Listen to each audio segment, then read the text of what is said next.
Good evening, YouTube. So I've spent the entire day here at Columbus, Ohio at the terminal. I was able to get my oil changed. They came out, I guess it was around probably 10:30 or maybe a little bit later than that, whenever they came out and got the truck. And so I was still in bed at that point. So they came out and got the truck, and I've just been hanging around here, and I don't know, it was probably about 1:30 or 2 o'clock. They finished with it. It's called a so-called B service, which includes changing the oil and kind of checking things over. And so right now I'm still waiting to leave. I've only got 3.5 hours approximately that I could, time today on the 70 hours. And so what I'm going to do is leave here probably, I don't know, around 10 p.m. Eastern Time or 9 p.m. Central Time. And then that way, I'll start driving, and once I get to midnight, then I'll get, 12 hours. So what I'm planning on doing is driving over to, from here to Edwardsville, Illinois. That's suburban St. Louis. And that's where this load drops at, and then I'm picking a load up at the same place that delivers to Clarksville, Arkansas. Now that load can't deliver until after midnight Sunday night, or in other words, early Monday morning. And so what I'll probably do is pick the load up at drop this one, pick the load up at Edwardsville, and then there's a truck stop nearby, and I probably, if I can, I'll just park there and sleep and take a break, and then try to time it when I leave Edwardsville, time it so that I get to Clarksville, Arkansas after midnight, and then I can go on home, and then that'll be Monday morning. So should work out. It's just kind of a matter of timing. So once I'll have 12 hours that I get after midnight tonight, and then 12 hours after midnight on Sunday night. Today was Saturday, so it's just a matter of timing. A lot of people get all upset with the hours of service, but they are what they are, and I'm able to deal with it okay. And in fact, the way I look at it, the more difficult they make things, it's job security, because a lot of people get frustrated and don't want to do it, and there's a lot of people that they don't like rules or whatever, and they are what they are. Sometimes they can be arbitrary, but as I say, I kind of look at it as a job security. I'm able to kind of deal with it. There's no point, they are the rules are what they are, and you just have to deal with them. And so that kind of ends up creating an ongoing shortage of truck drivers. You have to really want to do this job.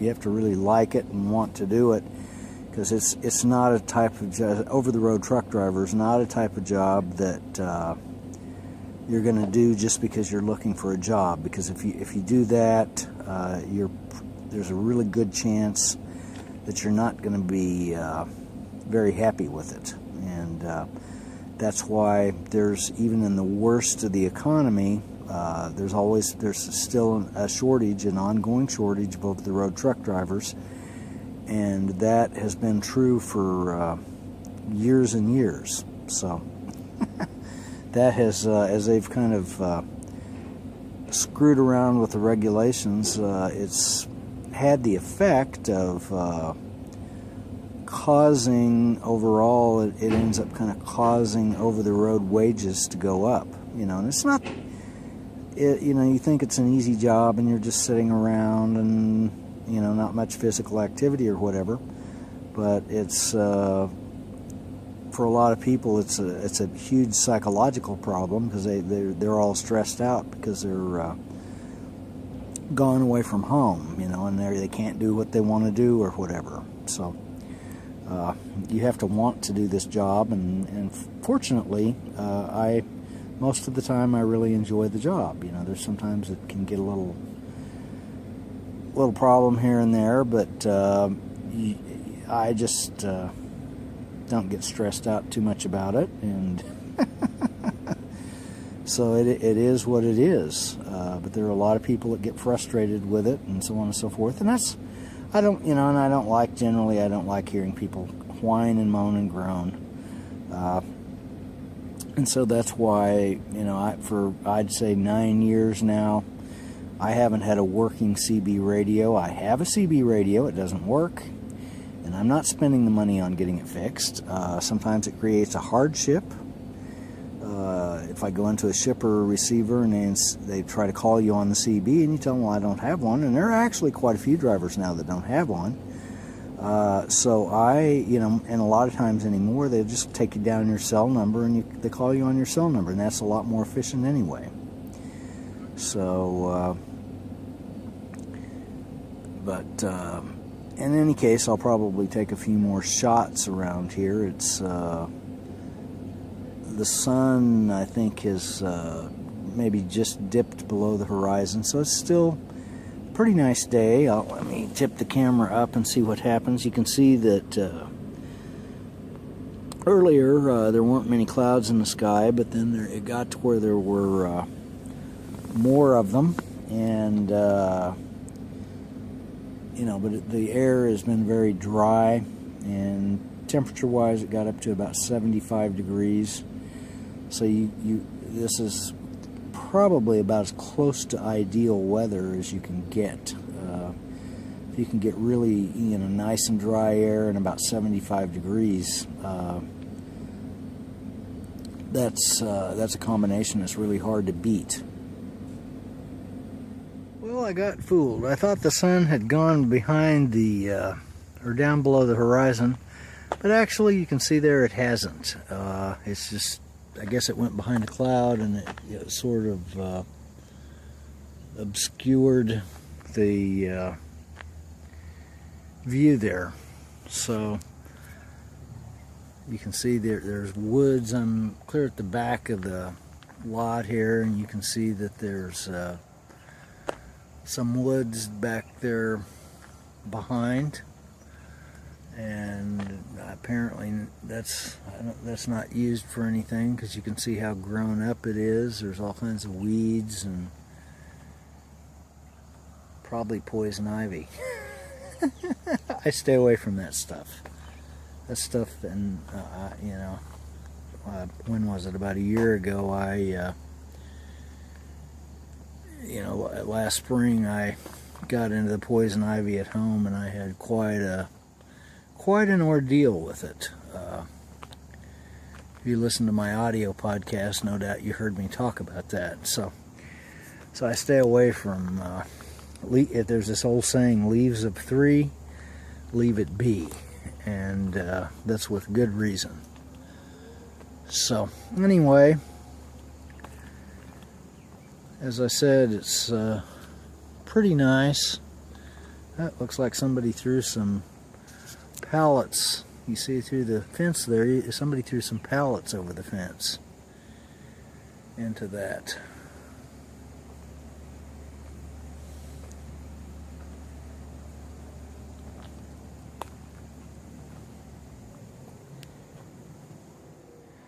So you can see right there, I'm going to have to stop. Well, I have to stop and get fuel anyway, but I'll have to fill that reefer unit up with fuel before I'll be able to drop it. This is one at least 3/4 of a tank are full.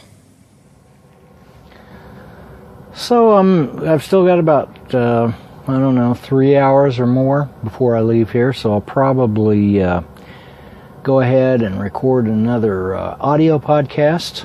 The podcast that I'm going to put up tonight, the one I'm planning to put up tonight, there's this video that I found on YouTube, and this guy's a Catholic. I don't know, he's probably a priest or something, but in any case, he identifies it right up front. But what this video has is, and it came from YouTube. It's very interesting because he goes into extensive mathematical, mathematics, kind of showing the chance of life arising from nothing. Basically, is, of course, the basic evolutionary idea is that life just kind of happened. They'll argue, oh no, it did just, there's this whole reason why it happened. And so this guy goes into the mathematics of it, so it's sort of dense material. And the video is on, as I say, it's on YouTube, but it really kind of goes in, extensive, it goes in extensively into the math and the chance of life, as we know it, with the complexity of DNA and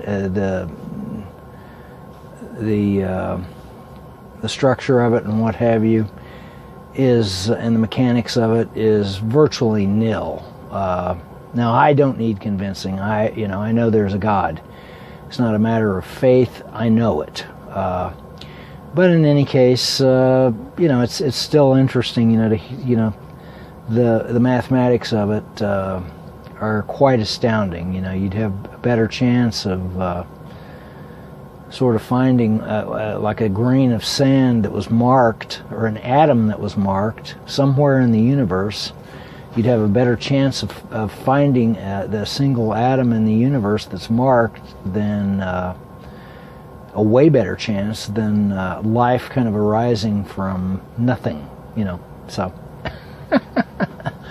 But in any case, those, you think I liked looking at YouTube, because, kind of exploring, because there's always something new to find, and sometimes those things can be extremely interesting. So, like I say, I don't need convincing, but it's always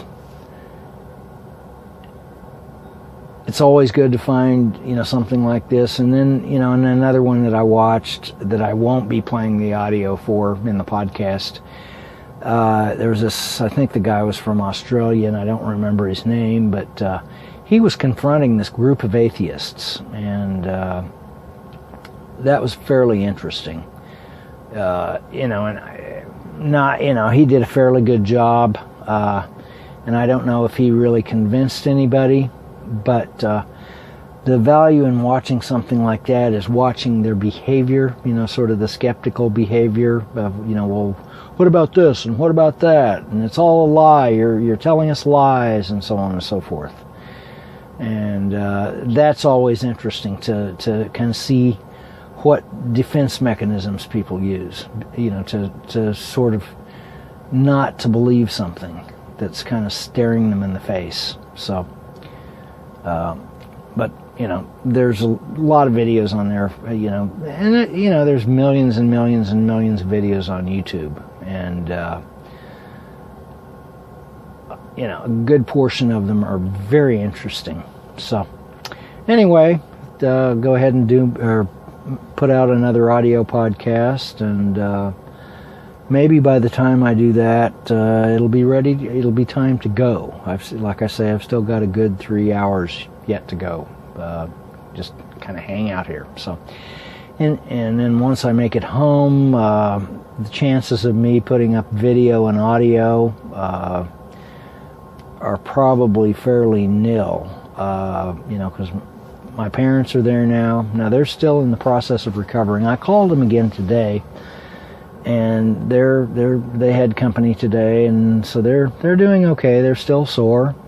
And I looked it up, and it, for that type of bruising, which is called a contusion, where the skin isn't broken, but you have deep tissue bruising, it's kind of deep tissue injury, from a compression, which that was, they got rear-ended. That can take from 4 to 6 weeks, and then, kind of depending, and of course it didn't really talk about age, the age of the person. Of course, my parents are both in their 80s, so I don't know if that has an effect on that or not, but 4 to 6 weeks, and it said that they should, try not to move around too much, and then may have to have physical therapy afterwards to sort of regain strength from, kind of sitting around a lot and, kind of not moving, I also watched some of the videos I've watched just talking about space medicine and people, like hanging out on a space station for 6 months at a time. That's really detrimental to